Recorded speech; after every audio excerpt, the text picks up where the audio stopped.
बिस्मिल्लाहिर्रहमानिर्रहीम, अस्सलाम वालेकुम। आप देख रहे हैं प्रोग्राम स्पोर्ट्स 360। मैं हूं अहमद नवाज़। आपसे सबसे पहले आज बात करेंगे चैंपियंस ट्रॉफी को लेकर, आपको तमाम तर तफसीलात से आगाह करेंगे। सबसे पहले आपको बताना है कि न्यूजीलैंड ने बांग्लादेश को शिकस्त देकर सेमीफाइनल्स की दौड़ के लिए तकरीबन क्वालिफाई कर लिया है और बड़ी शानदार कारकर्दगी रही। टॉस जीतकर पहले फील्डिंग का फैसला किया न्यूजीलैंड ने और बांग्लादेश ने जिस तरीके का स्टार्ट लिया, जैसे शुरू किया और जिस तरीके से मैट हेनरी को वो खेल रहे थे, लगता था को बड़ा स्कोर करेंगे और पिंडी की पिच जो है वो साजगार साबित होगी बैटिंग के लिए, लेकिन ऐसा हुआ नहीं। बहुत ही मायूस कुन शॉट सिलेक्शन रही। वही पुअर शॉट सिलेक्शन जिसकी हम बात करते हैं, वहाँ पर वो भी शिकार हैं और तमाम तर प्लेयर्स जो कि सेटल थे अपनी विकेट जो है वो गवाते रहे पुअर शॉट सिलेक्शन की वजह से और इस तरह कोई अच्छा स्कोर नहीं बना सके। और उसके बाद न्यूजीलैंड की अगर आप बात करते हैं, जब न्यूजीलैंड बैटिंग करने आया तो पहली 2 विकेटें तो फ़ौरन ही गिर गई और लगा कि शायद वो अनहोनी हो जाए जिसकी पूरी पाकिस्तान कौम जो है ख्वाहिश कर रही थी कि बांग्लादेश जीते और पाकिस्तान का मौका बनेगा। लेकिन न्यूजीलैंड ने इस मैच जीतने के साथ साथ उन उम्मीदों को भी तोड़ दिया जो पाकिस्तान के कुछ लोगों ने लगा ली थी कि हम शायद इस तरीके से क्वालिफाई अगर मगर से कर जाएंगे, लेकिन वो अगर मगर की कहानी भी ख़त्म हो गई। बांग्लादेश भी टूर्नामेंट से बाहर हो गया, पाकिस्तान भी टूर्नामेंट से बाहर हो गया। न्यूजीलैंड जो है वो एक बहुत ही मुस्तहकम टीम हो चुकी है, वन ऑफ द फाइनलिस्ट हो सकती है, इस बारे में ज़रूर बात की जा रही है। फेवरेट्स भी हो सकते हैं चैंपियनशिप को जीतने के लिए, तो इस बारे में ज़रूर हम गुफ्तगू करेंगे, आपको बताएंगे। फिर बांग्लादेश कहाँ गलत हुआ इसको भी डिस्कस करेंगे।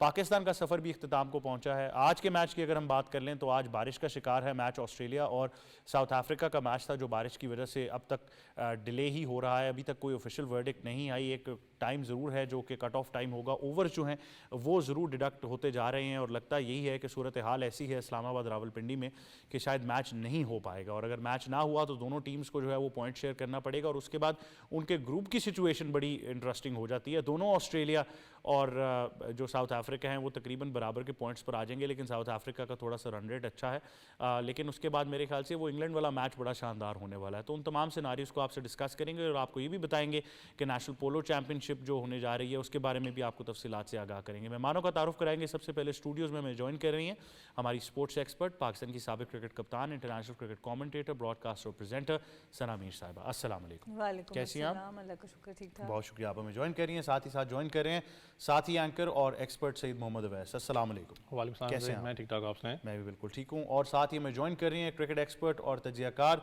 हमारे साथ प्रोग्राम में हैं। आज इनसे तफसीली गुफ्तगू ज़रूर करेंगे कि पाकिस्तान टीम में क्या हो रहा है और अब लोग जो इतने मायूस हो गए हैं, लोग आगे क्या देखने जा रहे हैं और एक खबर भी उड़ती उड़ती कोई रिटायरमेंट की चल रही है, इसमें कितनी सच्चाई है, मैनेजमेंट में क्या तब्दीलियाँ हो सकती हैं, ये तमाम तर खबरें आज इनसे हम जानने की ज़रूर कोशिश करेंगे। मलिक खुरम शहजाद हमें ज्वाइन करें। अस्सलाम वालेकुम। कैसे हैं आप? अल्हम्दुलिल्लाह। आई होप आप ये तमाम खबरें आज हमारे लिए जो है उनको क्लियर कर देंगे कि क्या होने लगा।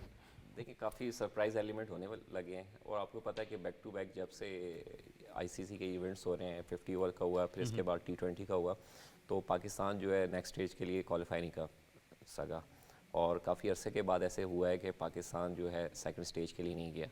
और जिस तरह देखें थोड़ी सी अलार्मिंग कॉल भी है, क्योंकि जब आपकी टीम सिलेक्शन हुई थी काफ़ी ज़्यादा क्रिटिसाइज़ हो रहा था उस वक्त भी कि आपके पास एक स्पेशलिस्ट स्पिनर था, हालांकि आप लेके जा सकते थे स्क्वाड के अंदर। फिर जिस तरह से ओपनर्स वगैरह का रहा और पाकिस्तान थ्रू आउट जो है बैक टू बैक न्यूजीलैंड के खिलाफ भी मैच हारा, तो उसके बाद भी थोड़ा सा आपको नज़र आ रहा था कि टीम का कॉम्बिनेशन नहीं बन रहा।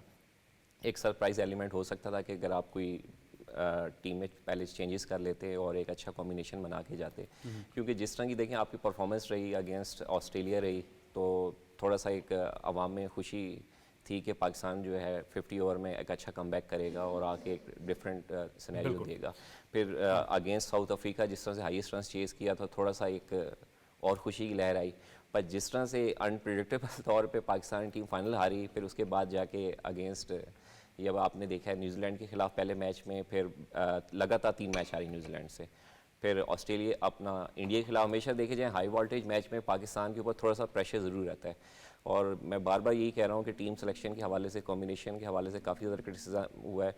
फिर देखें ख़ासकर आपके जो टॉप प्लेयर्स जो हैं उनकी परफॉर्मेंस के हवाले से काफ़ी ज़्यादा हुआ है, ख़ासकर बॉलर्स के हवाले से। जिस तरह से देखिए उनकी आप इकनॉमी रेट देखें, जिस तरह से उन्होंने जाके काफ़ी फेंटी खाई है। हालांकि दूसरे आप देखा जाए दूसरे एंड पे भी देखें, इंडिया की टीम थी या न्यूजीलैंड की टीम के फास्ट बॉलर से देखें, बिल्कुल उन्होंने लाइन और लेंथ बहुत ज़बरदस्त उन्होंने यूज़ की और जिससे उनका एज हासिल हुआ। बिल्कुल ऐसे ही है। एक अगर कोई था जो ये बात या इस खदशे का अंदाज़ा पहले से लगा चुका था तो वो हमारी कप्तान थी सना मीर, जिन्होंने सिलेक्शन का जब उनको पता लगा तभी कह दिया था कि सिलेक्शन ऐसी नज़र नहीं आ रही कि हम चैम्पियंस ट्रॉफी में जीतना तो दूर की बात है, क्वालिफिकेशन सिनारियोज में भी आएंगे। तो ये अब ऑब्वियसली एक्सपीरियंस के साथ बात आती है, लेकिन अगर ये हमें पता था तो मेरे ख्याल से पूरी दुनिया को पता चल चुका था। लेकिन आई थिंक पाकिस्तान ने फिर भी कुछ ना कुछ उम्मीद बांग्लादेश से लगाई थी। मोहम्मद रिजवान ने तो नहीं लगाई, लेकिन न्यूजीलैंड ने जिस तरीके से बांग्लादेश को शिकस्त देकर, मैं कहता हूँ एक तरीके से अच्छा भी है कि ऐसे आप ना ही क्वालिफाई करें और एक तरह से पूरे तरीके से आप टूर्नामेंट से बाहर हो गए।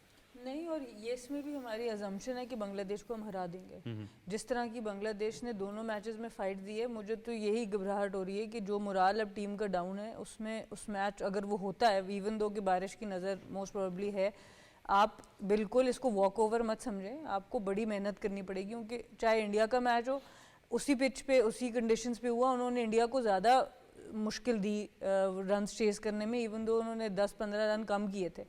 और न्यूजीलैंड में भी पहले जो 3 उन्होंने आउट किए 70 के करीब, उसमें एक फ़ाइट नज़र आई। 20 ओवर के बाद न्यूजीलैंड ज़रा सेटल नज़र आया। हमारे अगेंस्ट तो ऐसा कुछ नहीं था। सो अनफॉर्चुनेटली दूसरे प्लेटफॉर्म पे भी मैं बैठ रही हूँ, और अफसोस की बात यह है कि वहाँ पता भी चला है कि कुछ मेंटोर्स को जब सिलेक्शन फाइनल नहीं हो रही थी और बिठाया गया तो नहीं उसमें मान रहे थे लोग। सब ने मशवरा दिया कि आप स्क्वाड में गलती कर रहे हैं, बट नहीं सुना। तो अब इसकी ज़िम्मेदारी किसी को लेनी पड़ेगी और लेनी चाहिए, क्योंकि बहुत बड़ा नुकसान हो गया। इतने अरसे के बाद आपके पास होस्टिंग राइट्स आए थे, तो अफसोस की बात है। और एक और अफसोस की बात जो बहुत ज़्यादा मैं सुनती हूँ वहाँ पर, कि हम कन्विंस करना चाह रहे हैं कि ये एक टीम स्पोर्ट है और खुदारा टीम के लिए खेलो। तो मेरा नहीं ख्याल कि एक टीम स्पोर्ट के बारे में आपको इतना समझाना पड़ेगा लोगों को, प्लेयर्स को, सारे थिंक टैंक को, कि भाई हमें इंडिविजुअल माइलस्टोन से बाहर आना पड़ेगा। तो अफसोस की बात है। चेंजेस, कल्चर में चेंजेस आने की ज़रूरत है, सोच में चेंज आने की ज़रूरत है, और प्लानिंग तो बिल्कुल नज़र नहीं आई, और उसके ऊपर अब बहुत ज़्यादा काम करना पड़ेगा पाकिस्तान को। ये अवैस जितनी भी बातें हैं, मेरे ख्याल से हम न्यूजीलैंड को देखते हैं, ऑस्ट्रेलिया को देखते हैं, इंडिया को देखते हैं, मैं तो कहूँगा जिम्बाब्वे को भी कहीं ना कहीं देखते हैं, तो पूरी टीम्स नज़र आती हैं। कुछ हद तक बात ये भी ठीक है कि आप प्लेयर्स को कितना एक दोष दे लेंगे, बात मैनेजमेंट की भी है, उस सिस्टम की भी है जिसको हम पूरे तरीके से एनालाइज नहीं कर पा रहे। लेकिन कहीं ना कहीं प्लेयर्स भी आपस में मुत्तफिक होकर नहीं खेल पा रहे। सना की बात बिल्कुल ठीक है कि एक पूरे प्लान के तहत इस टीम का जो एक कमराडरी थी, कॉम्बिनेशन था, उसको तोड़ा गया माजी में। यार अहमद भाई, कॉम्बिनेशन आपका कैसे बनेगा? आपको याद हो साल सवा साल से हम एक कॉम्बिनेशन लेके चल रहे थे। इरफान न्याजी की बात करूँ, मैं जैसन गिलेस्पी का ट्वीट अगस्त देख रहा था जिसमें इरफान न्याजी के बारे में भी कहा कि अगर वो टीम के अंदर नहीं है जिसने आपका टॉप परफॉर्मेंस फील्ड के अंदर बैट के अंदर दिखाया, तो मुझे नहीं पता कि आखिर उसकी जगह क्यों नहीं बनी। आप एक कॉम्बिनेशन, आप पूरे मुल्क को कुछ और दिखाते रहे हो। आपने ऑस्ट्रेलिया को शिकस्त दी, साउथ अफ्रीका को शिकस्त दी। जब एक बड़ा इवेंट आया तो आपने 2 जो पैराशूट्स बीच में आप लेके आए, उसकी मुझे समझ नहीं आज तक कि आखिरकार वो 3 जो आप लेके आए थे, आखिर क्या समझ कर उनको लेके आए थे। देखिए, शिकायत तो ये थी ना कि अगर आपने सिलेक्शन की, आप इतने ब्रेव इनफ थे, मैं इस चीज़ पे आज भी कायम हूँ। फिर आपकी जो सिलेक्शन कमेटी के मेंबर्स थे, उनका काम बनता था कि वो बैठते, आके प्रेस कॉन्फ्रेंस करते, सवाल जवाब होता, उसका जवाब भी देते। जो कप्तान बात करी, मैं कल भी खुद भी वो सुन रहा था अपना उस प्लेटफॉर्म के ऊपर बैठ के, जो जितने भी मेंटोर्स बैठे हुए हैं, क्योंकि खबर आ रही थी कि मोहसिन नकवी साहब ने कहा था कि आप आई गेस 2 दिन पहले, 1 दिन पहले, अभी भी टाइम है, थोड़ा सा देख लो स्क्वाड के ऊपर। उस बंद दरवाजे में मीटिंग हुई, मुझे नहीं पता क्या मीटिंग हुई, वापस आए, कोई फैसला नहीं हुआ। दैट मीन्स के जो मेंटोर्स थे, क्योंकि जिनको टास्क दिया गया था कि आप एक टास्क फोर्स से लड़के निकालो जो पाकिस्तान फ्यूचर को आप रिप्रेजेंट करोगे, बेस्ट माइंड्स है ना, बकौल इनके one of the best minds है, ठीक है, मैं भी मानता हूँ पाकिस्तान को सर्व किया है। दैट मीन्स कि आपने बेस्ट लड़के निकालने थे स्क्वाड के लिए, आप नहीं निकाल सके। बेस्ट है चेयरमैन साहब वापस अपने ऑफिस जाएं, इनको बुलाएं, बैठ के पूछें आखिर हुआ क्या स्क्वाड के अंदर। सिलेक्शन कमेटी भी जवाब दे इस चीज़ में, मेंटोर्स आपके जवाब दें। आप दूसरे एंड पे देखो, जो लड़के आपके पाकिस्तान टीम का हिस्सा इस वक्त नहीं थे, जानदाद खान की बात करूं, हारिस की बात करूं, आपको इरफान न्याजी की बात कर ले, और भी जो लड़के इस वक्त हैं, वो लड़के जो पाकिस्तान शाहीन्स के लिए खेल रहे हैं, चाहे दुबई में साइड मैचेस खेले या इधर खेले, उन्होंने परफॉर्म किया, उन्होंने मैचेस जीत के दिए हैं। आपके पास मैच विनर्स आपको नजर आते हैं। जब आप मेन टीम की आप बात करते हो, फहीम अशरफ की बात कर लूं, आप बात कर लें उस्मान खान की बात कर लें, जिनका सबसे ज्यादा एक इशू बना हुआ है। मैं इसलिए कह रहा था कि आपके पास ट्राई नेशन सीरीज में एक बड़ा अच्छा मौका था कि इनको आप ट्राई करते, आपको समझ में आ जाती, क्योंकि ट्राई नेशन से आपको पता है उसमें भी टाइम था कि आप चेंज कर सकते स्क्वाड को। एटलीस्ट आपको समझ में आ जाती कि यार कौन सा लड़का किस पोजीशन के ऊपर बेहतर खेल सकता है। आपने नहीं खिलाया, आपने फिर शक पैदा किया लोगों के ज़हन में कि भाई कुछ तो गड़बड़ है, और वो नजर आपको स्क्वाड के अंदर। लेकिन जिस तर्ज पे हमारी क्रिकेट जा रही है, देखें आज मैं भी इस चीज़ पे कहने मजबूर हो चुका हूँ, इनफ यार, चाहे वो बाबर है, चाहे शाहीन है, मैं बाबर का बहुत बड़ा फ़ैन था, पेस पैट्री है, मुझे नसीम बहुत अच्छा लगता था, लेकिन बात बिल्कुल ठीक है हफीज़ भाई की, यार आपने 3 बड़े टूर्नामेंट्स खिलाए हैं, आपके बॉलर्स नहीं है जो आपको बड़े टूर्नामेंट्स जिता सकें, आप रेस्ट करवाएं, आप लेके दूसरे लड़के हैं डोमेस्टिक के, उनको खिलाएं। आप इंडियन टीम को देखते हो इस वक्त, आप प्लेइंग 11 स्क्वाड ना देखो, मैं सिर्फ देख रहा था जो डगआउट पे ऊपर, डगआउट नहीं सॉरी, जो स्टैंड्स पे बैठे हैं जो लड़के, उनके जो मैच देख रहे थे, यार फुल ऑफ फ्लेवर है, टैलेंट है। लोग कहते हैं ना विराट, मैं भी कहता हूँ विराट जाएगा, रोहित जाएगा, तो लोगों को समझ में आएगी, वो समझ में आएगी कि वो एक्सपीरियंस जो कैरी करते थे, लेकिन मुझे नहीं लगता कि उनको इतना फर्क पड़ेगा। आई थिंक वो पहले से मेंटली उसके लिए तैयार हैं कि इस मैच के बाद हमने क्या करना है, उनकी प्लानिंग एग्जीक्यूशन अगले कई सालों के लिए बड़ी श्योर है। बट खुरम, क्या हमें ये कहना चाहिए कि हम प्लेयर्स के हाथों ब्लैकमेल कहीं ना कहीं हो रहे हैं, या कोई ऐसा मसला है कि चाहे वो बहुत बड़े नाम हो गए हैं कि क्रिकेट बोर्ड से हैंडल नहीं हो पा रहे, बड़ी एक लैक लस्टर परफॉर्मेंस बहुत अरसे से नज़र आ रही है। इतना शाहीन शाह अफरीदी को कहा गया कि ये पूरी दुनिया को हिला के रख देंगे, ऐसे बॉलर हैं, लेकिन एंड में हमने देखा कि एक ऑलमोस्ट मीडियोकर परफॉर्मेंस रही है। आप अगर ओवरऑल भी बॉलिंग का स्टैट उठाकर देख लें तो दुनिया की बॉलिंग हमसे शायद बहुत आगे निकल गई, लेकिन सवाल इसका पूरा फिर दोबारा सिलेक्शन कमेटी पर आ जाता है कि इसकी जिम्मेदारी अब कौन लेगा। क्या कोच आकिब जावेद लेना चाहेंगे, सिलेक्शन कमेटी जिसमें असद शफीक, कलीम डार मौजूद हैं, क्या वो आकर ये जिम्मेदारी लेंगे, क्या चेयरमैन साहब खुद इसकी जिम्मेदारी लेंगे, ये कौन इस चीज़ को हल करेगा? देखिए, सबसे पहले मैं तो कहूँगा कि सिलेक्शन कमेटी को तो बड़ी रिस्पेक्टफुली खुद ही रिज़ाइन कर देना चाहिए। जिस तरह की देखें टीम सिलेक्शन की, देखें उनको ओन करने चाहिए। देखें जब आप कोई डिसीजन लेते हैं तो उसको ओन करना चाहिए। और जहाँ तक देखें आपने प्लेयर्स पावर इनकी बात की, तो आपको पता है कि जिस तरह से पाकिस्तान की क्रिकेट जो है पिछले 1.5 से 2 सालों में काफ़ी ज़्यादा सफ़र की, स्पेशली मैं मैनेजमेंट के हवाले से बात करूँगा। और आपको पता है जिस तरह पाकिस्तान के अंदर सिस्टम चेंज होते हैं, फिर जिस तरह से आपका खासकर पहले मैनेजमेंट कमेटी बनी, उसकी इम्प्लीमेंटेशन कम थी, 3 माह के लिए उन्होंने सिस्टम को दोबारा बहाल किया, फिर उसके बाद एक और मैनेजमेंट कमेटी बनी, उसके अंदर एग्जीक्यूटिव पावर्स नहीं थी। फिर जिस तरह से कप्तान को चेंज किया गया, पहले देखें बाबर आजम कैप्टन थे, फिर उनको चेंज किया गया, फिर टीम के अंदर से काफ़ी ज़्यादा कॉम्बिनेशंस को क्या कहते हैं डिस्ट्रैक्ट किया गया, तो जिससे काफ़ी ज़्यादा इस चीज़ का जो है इम्पैक्ट उनके ऊपर पड़ा। और प्लेयर्स पावर के हवाले से भी आपको पता है कि खासकर जब आपका ये सेंट्रल कॉन्ट्रैक्ट्स का मामला आया, तो जब पाकिस्तान की टीम ट्रैवल कर रही थी इंडिया वर्ल्ड कप के लिए, तो काफ़ी ज़्यादा इशू क्रिएट हो गए थे। बिल्कुल इन दी लास्ट स्टेज जाके इस चीज़ को फाइनलाइज किया गया, और एज़ पर जो है प्लेयर्स की विश जो है उसको उन्होंने इम्प्लीमेंट किया क्रिकेट बोर्ड ने।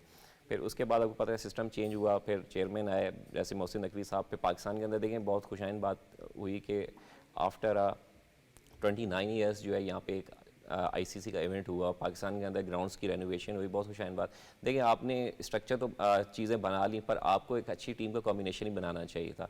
अब इसलिए मैं बार बार कह रहा हूँ कि रिस्पेक्टफुली खुद इनको ऑन करना चाहिए सिलेक्शन कमेटी को, और पाकिस्तान की टीम की जो साथ में टीम मैनेजमेंट है, खासकर देखिए कोचिंग स्टाफ्स भी हैं, उसके अंदर आकिब जावेद भी हैं, अजहर महमूद का देखें वाज एक्सपीरियंस पे काफ़ी ज़्यादा, और आपको तो बॉलिंग कोच भी हैं। और जिस तरह से पाकिस्तान की बॉलिंग की आपने एवरेजेस देखी, तो वो बहुत काफ़ी ज़्यादा डिसअपॉइंट रही।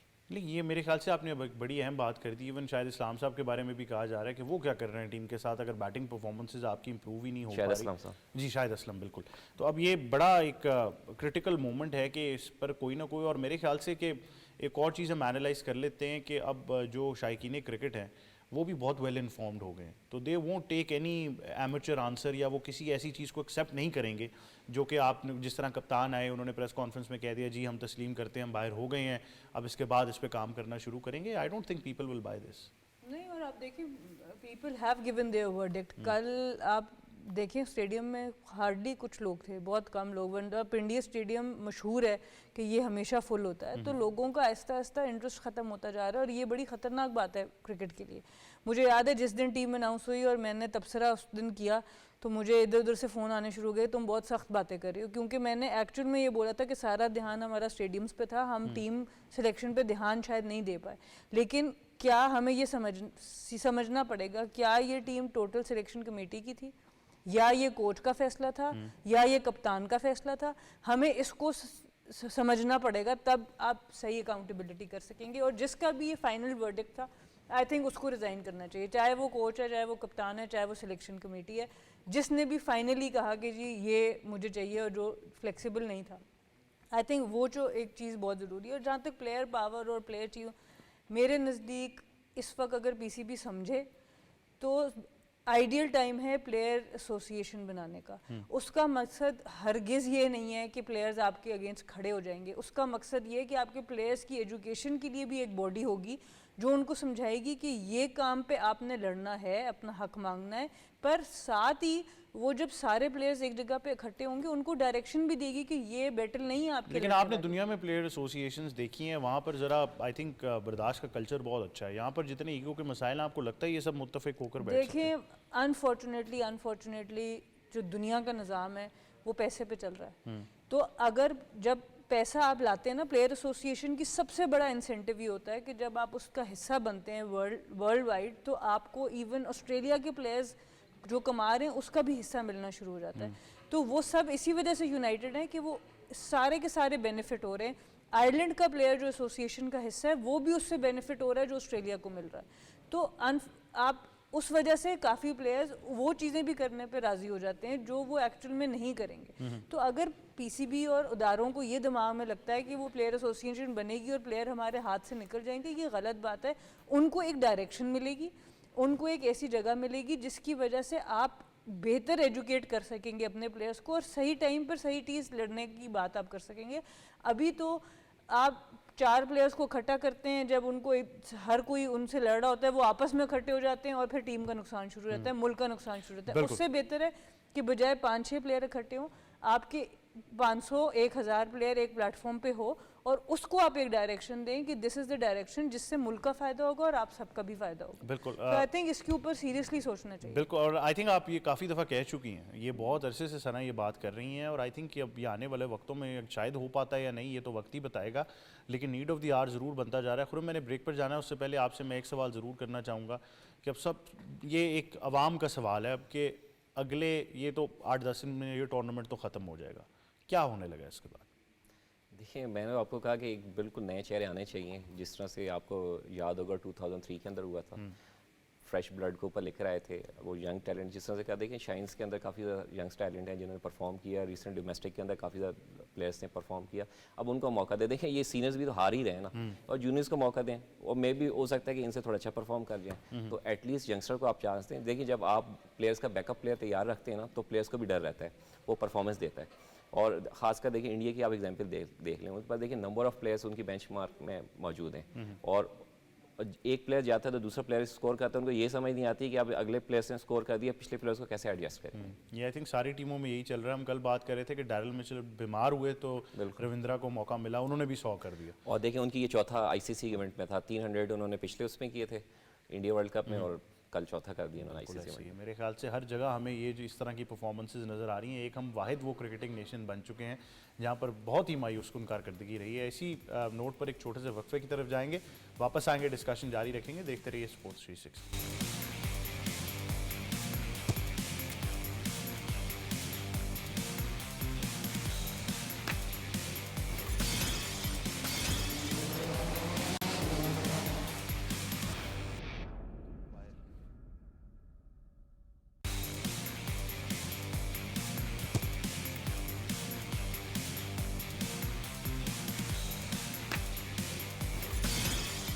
Welcome back to sports 360। अब हमें प्रोग्राम में ज्वाइन कर रहे हैं क्रिकेट एक्सपर्ट साबिर हुसैन। अस्सलाम वालेकुम साबिर। वालेकुम अस्सलाम। कैसे हैं आप?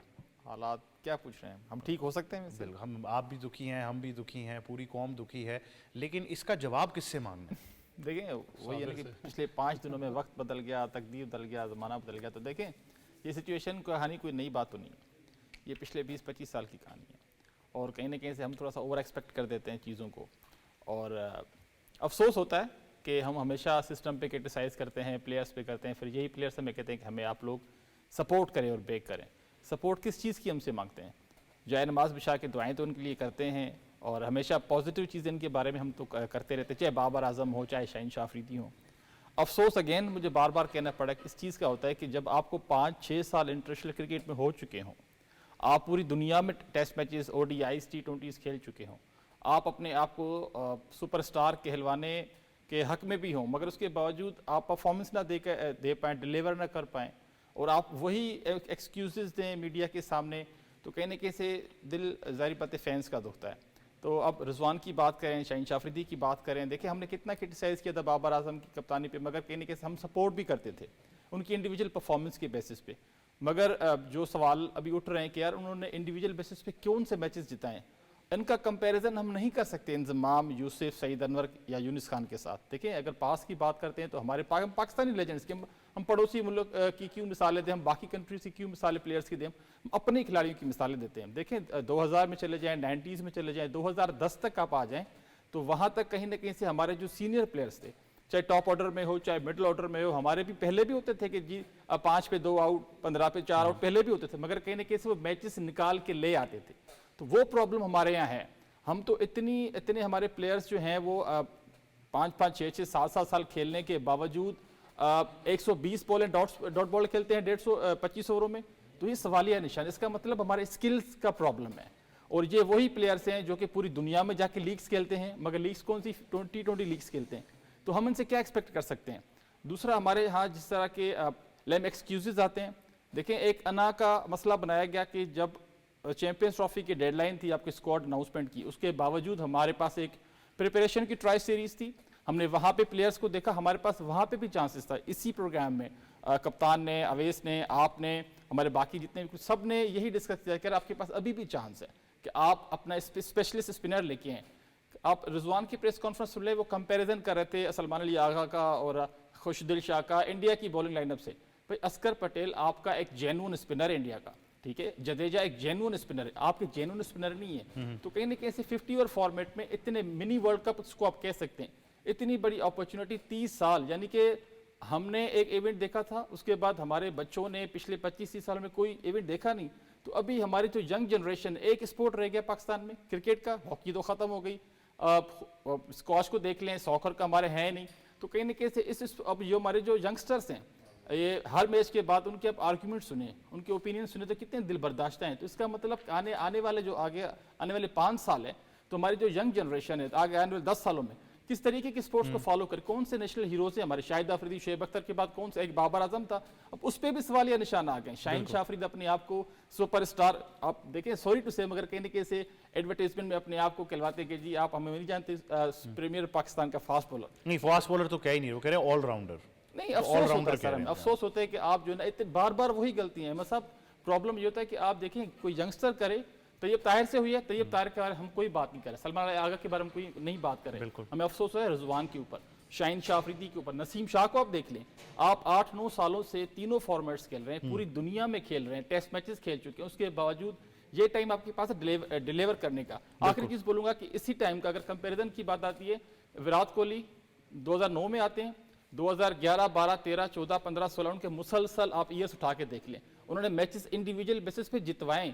उस वक्त उनके टीम में बाकी खिलाड़ी भी थे मगर उन्होंने जितवाएं। इसी तरह से आजकल उनकी यंग लॉट देख लें तो वो मैचेस इंडिविजुअल बेसिस पे जिताते हैं। हमारा भाई कम से कम 3-4 इकट्ठे होकर जितवा लो, मगर कहीं ना कहीं प्रॉब्लम तो बिल्कुल है। मेरे ख्याल से हम सब कलेक्टिवली ही हल ढूंढने की कोशिश कर रहे हैं एज ब्रॉडकास्टर्स, स्पोर्ट्स जर्नलिस्ट। हमारा काम भी है कि हम उस तरफ निशानदेही करें। और मेरे ख्याल से आपके भी सोशल सर्कल में कितने लोग होंगे, आपने खुद भी देखे होंगे कि ये कह देना कि टैलेंट नहीं है सरासर गलत है। आप डोमेस्टिक में जाकर देखें, आपको ऐसे ऐसे नाम मिलेंगे और ऐसे ऐसे लड़के मिलेंगे जो शायद पता नहीं कितने अरसे से खेलते आ रहे हैं, लेकिन कोई पजीराई नहीं है, कोई उनके पास डिजिटल मीडिया एक्सपर्ट्स नहीं है जो उनको रातों रात हीरो बना दें। जबकि जिन कुछ प्लेयर्स का अब हम मवाजना कर रहे हैं जो पाकिस्तान टीम का हिस्सा है, कहीं ना कहीं गलती ये भी है कि उनको किसी ना किसी प्लेटफॉर्म से बहुत जल्दी जो है वो हीरो बना दिया गया। देखिए, टैलेंट ना होता तो हमने जो कुछ अचीव किया है वो ना कर सकते। हमारा सिस्टम तो कभी दूसरे सिस्टम्स के मुकाबले में अच्छा था ही नहीं। हम हमेशा सिस्टम से दूसरों के सिस्टम से लड़ते हैं ग्राउंड पे, तो वो टैलेंट ही है जो हमें लड़ा देता है। अदरवाइज टैलेंट ना हो तो फिर तो हम करीब भी नहीं आ सकते जिस तरह का सिस्टम हम चला रहे हैं। उसके अलावा ओवरऑल अगर आप देखें, दुख इसी बात का है कि इतनी अपॉर्चुनिटी है आपके पास, इतना टैलेंट आपके पास मौजूद है जिसको आप ग्रूम कर सकते हैं और आप उसको ज़ाया कर रहे हैं। और हमने बाकी स्पोर्ट्स की बात की, हम चैम्पियंस थे, हॉकी के अंदर हम थे, बाकी स्पोर्ट्स के अंदर आहिस्ता आहिस्ता आप फॉर ग्रांटेड नहीं ले सकते। स्पोर्ट्स किसी की मिरास नहीं है, ये किसी का वेट नहीं करती है। अगर आप नहीं इसके ऊपर टाइम देंगे, रिसोर्सेज देंगे, तो नए नए मुल्क आके आपको हराना शुरू कर देंगे। यूएसए का आपने देख लिया, उन्होंने आके हरा दिया आपको T20 वर्ल्ड कप। और अगर हम अभी से सही इन्वेस्टमेंट नहीं करेंगे, और प्लेयर्स की जहाँ तक बात है, मैं समझती हूँ, मैं फिर ये बात करूँगी, अगर हम इसी तरह स्केप गोड बनाते रहे प्लेयर्स को, प्लेयर्स की अपनी एक जिम्मेदारी है। शाहीन अफरीदी को सेल्फ रिफ्लेक्शन करनी पड़ेगी। आपने उनको साउथ अफ्रीका नहीं खिलाया, हम उधर टेस्ट सीरीज़ हारे, हमने उनको उधर सेव किया कि जी चैंपियंस ट्रॉफी के लिए हम बचा रहे हैं, और आप परफॉर्मेंस देख लें, तो मतलब आप फिर किसी नए लड़के को ऐसे को खिला लेते साउथ अफ्रीका में, जिसको आप यहाँ तक, आकिफ जावेद एक अच्छे बॉलर हैं, खुरम शहजाद की इंजरीज का चलो इशू चल रहा है, मोहम्मद अली अच्छे बॉलर, तो मतलब हम नहीं मौका दे रहे। बाबर पे एक बुरा पैच आया हुआ है, और देखिए अगेन वही बात है, बाबर को भी इस चीज़ को सोचना पड़ेगा कल को कि विराट कोहली और उनमें जो मेन फ़र्क अभी नज़र आ रहा है, जो मोटा मोटा मैं फ़र्क कहूँ, वो आ रहा है बड़े आईसीसी टूर्नामेंट्स में टीम को मैच जिताना। बाकी टेक्निकली जितने रन्स वो बना चुके हैं वो सब अपनी जगह पर है, पर अपने लेस इज़ मोर करें। आप छोड़ें छोटी छोटी टीमें, अपने आप को टफ टाइम दो, कहो मैं नहीं खेलता जिम्बाब्वे, मैं नहीं खेलता नेपाल, मैं अगला बड़ा मैच खेलूंगा और मैं वो पाकिस्तान को जिताऊंगा। इस माइंडसेट से बाबर आए। बाबर जैसा प्लेयर नहीं है आपके पास अभी डोमेस्टिक में, आप उनको आप you can't get rid of him, you should not gate rid of him. मुश्किल टाइम है, इस टाइम पे प्लेयर को सपोर्ट की भी ज़रूरत होती है, बट उनकी गोल सेटिंग ठीक कराएं।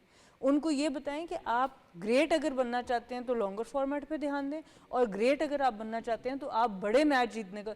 विराट कोहली की बहुत बुरी फॉर्म थी पाकिस्तान के अगेंस्ट, वो एक इनिंग्स जो नवाज को उन्होंने उसे ओवर में कर दिया, नवाज बेचारे को आपने साइडलाइन कर दिया, एक वो इनिंग्स और एक T20 वर्ल्ड कप के फाइनल की इनिंग्स, बीच में उनकी आप परफॉर्मेंस देख लें कितनी। अच्छा, मेरे ख्याल से सारे अरसे में सबसे ज़्यादा सपोर्ट उनको रोहित शर्मा से मिली, सबसे ज़्यादा सपोर्ट बहसीत कप्तान। बिल्कुल, और देखिए रोहित शर्मा को विराट सपोर्ट करते थे, नॉट, अगर आप वैसे डोमेस्टिक लेवल पर देखें, जो जिन दो टीमों से खेलते हैं आपस में हराना चाहते हैं, पर जहां मुल्क की बात आ जाए वो एक दूसरे को दिल से सपोर्ट करते हैं। जब कोहली को भी कहा गया रोहित को बिठाने का, तो कोहली ने अपनी कप्तानी में कहा था आप होश में हैं कि आप रोहित को बिठाने की बात करें। हालांकि बहुत अरसे तक कहा गया कि आपस में इनके नहीं, बेशक ना बने, मैं कहती हूँ, मैं यही बात कर रही हूँ, मेरी बिल्कुल ना बने आपसे, पर अगर आप अच्छे एंकर हैं तो मुझे आपके शो में बैठना चाहिए, मुझे आपसे बात करनी चाहिए।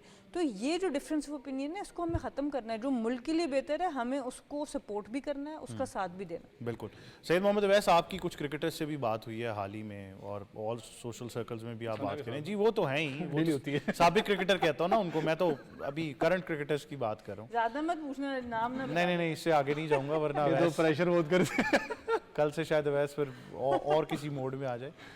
लेकिन यार बहुत से ऐसे क्रिकेटर्स हैं, मैं मुख्तलिफ चैनल्स को भी गेज कर रहा हूँ, अभी एकदम से लोगों को अहमद शहजाद ठीक लगने लग गया, ठीक है, मैं बड़ा I will be very honest with you, एकदम से, और अब लोगों को लग रहा है नहीं वो ठीक कह रहा था, मैं माफ़ी मांग रहा हूँ आपसे, आप ठीक कह रहे हैं। बड़ा आसान है हमारे मुल्क में कह देना, एक तो हर बंदा जो है वो समझता है मैं क्रिकेट के ऊपर बात कर सकता हूँ।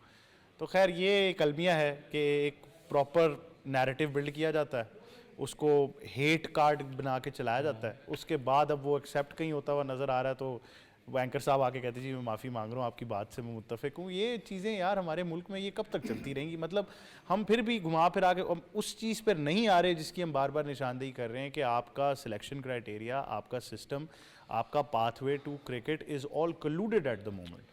अहमद भाई, अहमद शहजाद मेरे खुद भी कप्तान रहे हैं जिस टीम का मैं हिस्सा था, अभी जो भी अपना, क्योंकि काफ़ी मैंने ड्रेसिंग रूम शेयर किया है, कुछ बातों से मैं इख्तलाफात ज़रूर करता हूँ उनकी, लेट्स बी ओपन, लेकिन कुछ बातें उनकी बहुत कंस्ट्रक्टेड थी जो उन्होंने कमेंट की और मुझे समझ में आ रही थी, और लोगों को शायद मैं कह रहा हूँ थोड़ा बहुत उनकी बातें अच्छी थी जो उन्होंने बात की है।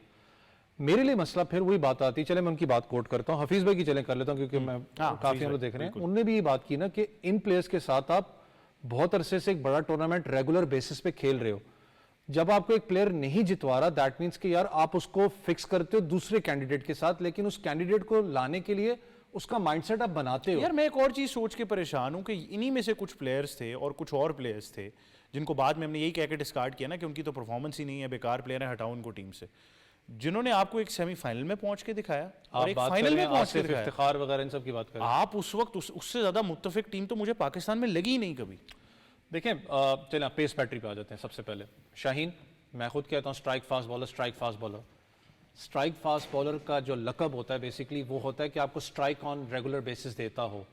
शाहीन का जो ग्राफ था, जब आपको पता है जिस वक्त वो इन स्विंग डिलीवरी करवाते थे 144 145 पे, जिस पे वो काफ़ी आपको पता है वो काफ़ी फेमस हो चुके थे कि पहले ब्रेक थ्रू आपको लेके देंगे, लेकिन आप लॉन्गर पीरियड ऑफ टाइम की बात करें तो उनका ग्राफ इसलिए भी नीचे आया क्योंकि अहमद भाई आप एक डिलीवरी के ऊपर, और जब आपकी पेस गिर रही हो, आपका जो एक मास्टर डिलीवरी थी वो क्या थी कि आप उसको इन स्विंग अपने एयर के अंदर आप लेके आते हो, जब आपकी पेस गिर रही हो तो आप उसके ऊपर आप नहीं ज्यादा देर जिंदा रह सकते, आप आहिस्ता आहिस्ता जैसे क्रिकेट खेलते हो अपनी टेक्निक के ऊपर ज्यादा काम करते हो। मुझे बताया ना कि उस डिलीवरी के अलावा उनके पास एज सच क्या डिलीवरी है? क्या वो आउटस्विंग अच्छी करवाते हैं? मैंने तो आज तक नहीं देखा उनका आउटस्विंग करवाते हुए। क्या उनका जो स्लोअर वन है वो ज्यादा इफेक्टिव, आपके सामने उनका इफेक्टिव नहीं, हाफ वॉली में गिरता है। तो ये चीजें, जब स्टारडम की जो आप बात कर रहे थे ना, स्टारडम कहां पर आप किल करते हो, इस टाइम जाके आप कहो कि मैं बाबर का या शाहीन का स्टारडम किल करूं, आप नहीं कर सकते हो, क्योंकि वो सुपरस्टार्स बन चुके हैं और पाकिस्तान रिप्रेजेंट कर चुके हैं, बहुत से मैचेस खेल चुके हैं, पूरी दुनिया में खेलते हैं। स्टारडम आप किल करते हो जिस वक्त एक लड़का बन रहा होता है इंटरनेशनल कैलिबर के लिए, जब वो ऊपर जा रहा होता है, तब उसको आप अपने आपे में रखते हो। कप्तान ने जो बाबर की बात की, देखें थोड़ा सा उस चीज पे मैं इसलिए थोड़ा सा डिफर इस सेंस में करता हूं। बाबर, मैं खुद आज कहता हूं फैन हूं, परफॉर्मेंस है, आपकी एवरेज है, लेकिन यार एटलीस्ट आपके शायद जेन में बैक एंड पे शायद दिमाग में खटक रही है बात कि मेरी परफॉर्मेंस अगर नहीं है, आप प्लीज एक बोझ ना भरो पाकिस्तान टीम पे, आपकी रिप्लेसमेंट के लड़के बैठे होंगे डोमेस्टिक में। मसला यह है कि आपकी वजह से लड़का नहीं ऊपर आता। बिल्कुल। मैं इसी सवाल के साथ मैं साबिर आपसे ये जरूर पूछना चाहूंगा, आपने बहुत अच्छे तक कुछ डोमेस्टिक लड़कों की बात की है जिसमें से कुछ को मौका भी दिया गया, लेकिन वो फिर ऐसा मौका दिया गया कि फौरन ही प्रेशर में एक मैच खिला के उनको साइड पे छुपा दिया गया कि कहीं दोबारा नजर ना आ जाए। अब कहना तो नहीं चाहिए, बड़ी तल्ख बात है, लेकिन कहीं ना कहीं लगता है कि शायद एक सोची समझी साजिश के तहत हम जो है ना वो प्लेयर्स जो ऐसे हमें लगते हैं फ्लैम्बॉयंट, उनको ऐसे साइड पे कर देते हैं। मोहम्मद हारिस उनमें से एक हैं जिनको ये कह दिया गया कि हम आपको रेस्ट करा रहे हैं, फ्यूचर के लिए प्रिजर्व करेंगे। वो तो I think he was the likely candidate जो as a backup wicket keeper आ सकते थे पाकिस्तान टीम में। हमने कहा नहीं, हमने उस्मान खान को इम्पोर्ट करके लेकर आना है। उनको तो खैर मैच खिलाया भी नहीं हमने, तो वो तो बैकअप की मुझे समझ नहीं आई। इसी तरह बहुत से बॉलर्स हैं जिनको आप लेकर आते हैं। इरफान खान न्याजी को लेकर आए, उनके बारे में गिलेस्पी ने कह दिया उनसे अच्छा मुझे अभी तक हिटर और अच्छा फील्डर और मतलब नहीं मिला, base wise strong bat, side पे कर देते हैं। वो करना क्या चाह रहे हैं, प्लान क्या है? अब ये ट्रॉफी 10 दिन में खत्म हो रही है, इसके बाद क्या होने लगा पाकिस्तान क्रिकेट के साथ? देखिए, अब नेशनल टेलीविजन पे ये कह सकते हैं कि कहीं नीयतों में शक है, ठीक है, कहना तो नहीं चाहिए क्योंकि नीयतों का अल्लाह पाक को पता था, मगर कहने के से वो नजर आ जाता है। ठीक है, 2003 का वर्ल्ड कप आप हारे, राशिद लतीफ़ कप्तान बनाते हैं, नए खिलाड़ी लेके आते हैं, तौफीक उमर, यासिर हमीद, उमर गुल लेके आए, मोहम्मद हफीज़, लोग उसी वक्त उसी टेन्योर में आए थे, राशिद लतीफ़ कप्तान थे।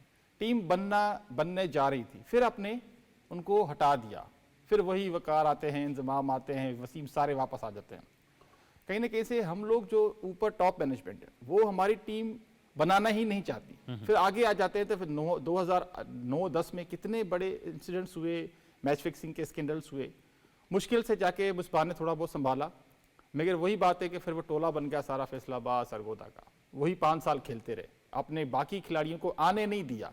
हम जानबूझ के आने नहीं देते। आपने कहा ना 1-2 मैचेस देते हैं तो पूरे ओवर पे नहीं कराते। चाहे फैसल अकरम की बात कर लें, सुफियान मुकीम की बात कर लें, तैयब ताहिर की बात कर लें, उनको वो नंबर्स नहीं दिए जाते। हमने इसी तरह से बेतहाशा खिलाड़ी ज़ाया किए हैं जो मुल्क छोड़ के जा चुके हैं, अपनी ज़िंदगियाँ सेटल कर चुके हैं, वो भी पाकिस्तान का सितारा लगाना चाहते थे यहाँ पे। कहीं ना कहीं से ये हमारा प्रॉब्लम शुरू से, इसको कौन ठीक करेगा? देखें, हमारे जो चेयरमैन साहब जितने भी आ चुके हैं तो उनको सारी सिचुएशंस का पता होता है, तो कहीं ना कहीं से वो किस तरीके के सपोर्ट कर रहे थे। अब देखिए, हमने हमेशा सपोर्ट किया हमारे मोहसिन रकीब साहब, क्योंकि जिस तरीके के वो काम कर रहे हैं, जिस तरीके के वो उन्होंने डिसीजन लिए, मगर कहीं ना कहीं से क्रिकेटिंग माइंड आपको चाहिए होता है। कप्तान आपको शायद बेहतर बता सकते हैं कि पीसीबी के अंदर आपको क्रिकेटर्स चाहिए। हम ये नहीं कह सकते क्रिकेटर्स मैनेजमेंट नहीं कर सकते। आप देखें, इंग्लैंड में देख लें, बाकी ममालिक में देख लें, वहाँ पे क्रिकेटर्स होते हैं। क्या बीसीसीआई के अंदर नहीं क्रिकेटर्स आपको चाहिए जो कि आपके मैनेजमेंट के, ठीक है, आपके पास लोग होने चाहिए। अच्छा, 17 में भी हमने यही किया जब सरफराज अहमद के अंडर मैं अभी उसी पे आ रहा था, क्योंकि उसी के देखे ना, हम बार बार सरफराज की बात करके थके। वो कहेंगे जी पता नहीं सिंध से बिलोंग करते हैं, शाहनवाज दानी की बात में इसीलिए नहीं करता मैं सरफराज की बार बात, मगर हकीकत यही है। उन्होंने आपको टीम बना के दी, यंग लड़के थे उनके पास ना। हम कहते हैं कि जी चैंपियंस ट्रॉफी है, एक नए बच्चे को लेके सुफियान में प्रेशर नहीं हैंडल करेगा। यूनुस खान मोहम्मद आमिर को 2009 के वर्ल्ड कप में लेके आया था, उन्होंने जितवा दिया आपको। उसके बाद 2017 की चैंपियंस ट्रॉफी थी, सारे आपके पास नए फेसेस थे, सवाए हफीज, शुएब मलिक और अजहर अली के अलावा आपके पास सारे नए फेसेस थे। उन्होंने आपको चैंपियंस ट्रॉफी जिता के दी।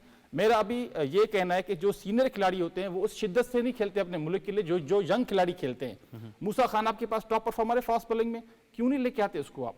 स्पिनर्स आपके पास थे, हमने साजिद खान की बात की, भाई को क्यों नहीं लेके आता? मैं तो सुफियान मुकीम को देखकर हैरान रह गया कि यही मौका था उसको खिलाने का, तो हमने कहा नहीं, दुनिया को नहीं बताना अभी। एग्जैक्टली है ना। आप जुनेद साहब डोमेस्टिक को कर रहा है ना इसका थर्ड, मुझे बताएं पूरे साल के अंदर फॉर एग्जांपल आप एक कागज जुनेद साहब तैयार करते हैं, 2500 मैच लिख के देते हैं, 2500 मैच करवा दिए, ये लें जी बड़ी अच्छी परफॉर्मेंस है। मुझे बताओ उस 2500 के अंदर से कौन सा प्लेयर ऐसा है जो डोमेस्टिक का परफॉर्म कर रहा है, जो पाकिस्तान टीम की जिसको शर्ट मिली उसने टूर्नामेंट में जिताया? क्वालिटी ओवर मेरे लिए क्वांटिटी। यही मसला है ना, क्वालिटी आप जो सा वो कर नहीं रहे हो, आप बस कह रहे हो क्वांटिटी बढ़ा दो, क्वालिटी मैंने निकाल के नहीं देनी आपको। आप खैर इसकी ज़रा तशरीह ज़्यादा बेहतर कर सकती हैं कि हमेशा जब हमें एक सिस्टम नज़र आया है तो फिर पता नहीं क्या हुआ है कि उस सिस्टम को चलने नहीं दिया गया। ये बड़ा आई थिंक बड़ा पर्टिकुलर सवाल है, बहुत दर्दनाक सवाल है, लेकिन अब इसका जवाब देना पड़ेगा। 2017 में भी हमने यही किया, उसके बाद जिस कमराडरी की आप बात करती हैं कि 2 T20 वर्ल्ड कप्स में बाबर के अंडर टीम बहुत अरसे बाद मुत्तहिद नज़र आई, फिर से वही हुआ। देखिए, मैं आपको ऑफ एयर तो ये किस्सा सुना चुकी हूँ। अब मुझे लगता है वही टाइम आ गया है ऑन एयर भी सुनाने का कि जब हम जाते थे मैच खेलने ना, तो अक्सर हमारे जो मैनेजर थे वो बेचारे वो दुआएं पढ़ रहे होते थे, तस्बीहां पढ़ रहे होते थे, दुआ के भाई ये पढ़ लो वो पढ़ लो। तो जिस तरह की हम लोगों की एज ए सोसाइटी अब सोच हो गई ना, हमारा दुश्मन और कोई है नहीं, हम अपने ही दुश्मन है। तो ला इलाहा इल्ला अंता सुब्हानक इन्नी कुन्तु मिनज़ ज़ालिमीन, ये जो है ना कि हम खुद ही अपना नुकसान करते थे, कोई हम पे जुल्म नहीं करता। अब इस चैंपियंस ट्रॉफी में किसी ने आपको नहीं कहा था आप 2 ओपनर और ना डालो, किसी ने आपको नहीं कहा था आप स्पिनर और, आपका सबसे बड़े दुश्मन हम खुद ही हैं। बाकी तो चलो जो चीज़ें बाकी वो कर रहे हैं कि जी इंडिया ने अपने आप को होस्ट बना लिया, वो 5 मैच एक ही जगह पे जाके खेल रहे हैं और वो ये कर रहे हो, वो तो अपना फ़ायदा कर रहे हैं, आप क्यों अपना नुकसान कर रहे हो? सो ये चीज़ें अनफॉर्चुनेटली बस इससे दुख होता है देख के कि भाई एक अगर तो आपकी बेस्ट 15 होते, बेस्ट 11 ग्राउंड में उतरती और आप हार जाते तो शायद किसी को इतना दुख ना होता, पर पूरे पाकिस्तान को पता है कि ये बेस्ट पाकिस्तान के 15 नहीं थे, ये बेस्ट पाकिस्तान की 11 नहीं थी। इस वजह से लोगों में गुस्सा है, इसलिए हम सब जो हैं तड़प रहे हैं जिन्होंने क्रिकेट खेली है, जो इस मुल्क को रिप्रेजेंट कर चुके हैं, कि ये हमारे मुल्क की सही रिप्रेजेंटेशन नहीं थी और इस वजह से हम लोग सारे गुस्से हैं। बिल्कुल जी साबिर, जल्दी से। मैम कप्तान से पूछना चाहेंगे, मैम अभी रिजवान क्या इतना स्ट्रॉन्ग कप्तान है? क्योंकि न्यूजीलैंड का जो पहला मैच था 43rd 44th ओवर में शाहीन शाफिदी का जो एटीट्यूड था रिजवान की तरफ, रिजवान की बॉडी लैंग्वेज आपने मैच में देखी होगी, बिल्कुल ही डाउन एंड आउट थी, इवन इंडिया वाले मैच में भी। तो आगे किस तरीके से लेके चलेंगे इन्हीं प्लेयर्स को एज ए कप्तान? देखिए, वो आपने बात बहुत अच्छी की और इसका जो मसला प्रॉब्लम ये है ना कि आपका पूरा पीसीबी भी एक सर्वाइवल मोड पे चल रहा है। आपके चेयरमैन्स बदलते हैं, चेयरमैन्स के साथ नीचे से टीम्स बदलती हैं, कप्तान बदलते हैं, और जो आपने बात की इससे पहले कि एक टोला बन जाता है प्लेयर्स का, वो क्यों बनता है? कभी कोई सोचता है? क्योंकि आपको 20 तरफ से जब आप कप्तान बनते हो, मैंने खुद कप्तानी की है, आपकी टांगे खींचने वाले इतने लोग हैं, एक मीडिया से खींच रहा है, एक इधर से खींच रहा है, एक उधर से खींच रहा है, कि आपको एटलीस्ट अपने इर्द गिर्द सिंसियर लोग चाहिए होते हैं ताकि आप उस टीम को चला सको। आसान काम नहीं है, पाकिस्तान की कप्तानी किसी तरह से आसान काम नहीं है। तो जब तक आप प्लेयर्स को एक सिक्योर माहौल नहीं दोगे, बाबर भी सबसे अच्छी कप्तानी कब की? जब रमीज राजा चेयरमैन आए और उन्होंने कहा मैं तुम्हें फुल बैक करता हूँ, ठीक है, तब उसके अंदर से वो वाली कप्तानी निकली जो हम एक्सपेक्ट कर रहे थे। उसके बाद डिसमेंटलिंग हुई टीम की, सारा कुछ हो गया, वो एक अलग बात है। तो सबसे पहले आपने एक दूसरे को, मुझे आपसे खतरा नहीं होना चाहिए, आपको मुझसे खतरा नहीं होना चाहिए।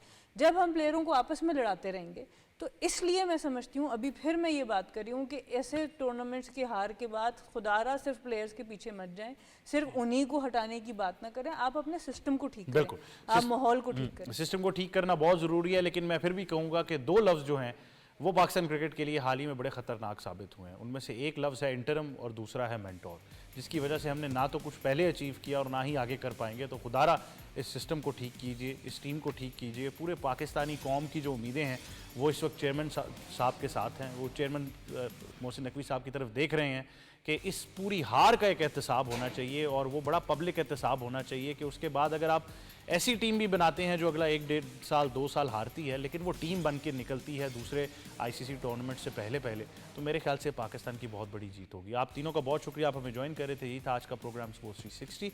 मुझे और टीम को दीजिए इजाज़त। अल्लाह हाफिज़।